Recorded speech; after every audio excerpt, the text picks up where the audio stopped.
தேவனுக்கே மகிமை உண்டாவதாக. இயேசு கிறிஸ்து விடுதலையின் நாயகன். சத்தியத்தையும் அறிவீர்கள், சத்தியம் உங்களை விடுதலையாக்கும். குமாரன் விடுதலையாக்கினால் நீங்கள் மெய்யாகவே விடுதலையாவீர்கள். கர்த்தரே ஆவியானவர், கர்த்தருடைய ஆவி எங்கேயோ அங்கே விடுதலை உண்டு. முதலாவது பாவத்திலிருந்து விடுதலை, ரோமர் 6:22. பலகீனத்திலிருந்து விடுதலை, லூக்கா 13:12.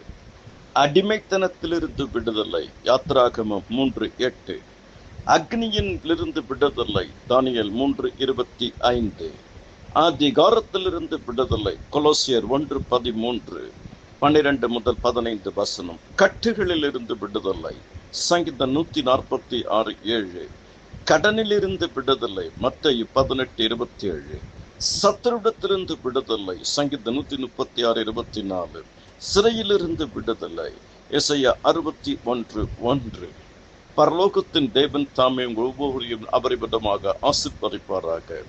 பாரத்திலிருந்து விடுதலை, பாடுகளிலிருந்து விடுதலை, பலவீனங்களிலிருந்து விடுதலை.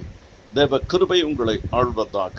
இயேசுவின் நாமத்தில் விடுதலை, இயேசுவின் வார்த்தையில் விடுதலை, இயேசுவின் இரத்தத்தில் விடுதலை, இயேசுவின் கிருபையில் விடுதலை, இயேசுவை பற்றும் விசுவாசத்தில் விடுதலை, இயேசுவின் பின் செல்லுவதனால விடுதலை, இயேசுவின் போதனைகளை கை கொள்ளுவதனால விடுதலை, இயேசுவுக்கு பயப்படுகிற பயம் இருக்கும் போது நமக்கு விடுதலை.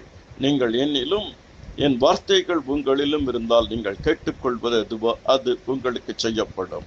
உங்கள் துக்கம் சந்தோஷமாய் மாறும். உன் கண்ணீரை கண்டேன், உன் துக்க நாட்கள் முடிந்து போனது. இதோ தத்தளிப்பின் பாத்திரத்தை உன் கையிலிருந்து நீக்கி போடுகிறேன். நீ பயப்படுகிற காரியம் உனக்கு ஒன்றும் நேரிடாது. உன் சுக வாழ்வு சீக்கிரத்தில் தொழிற்கும். ஆமென்.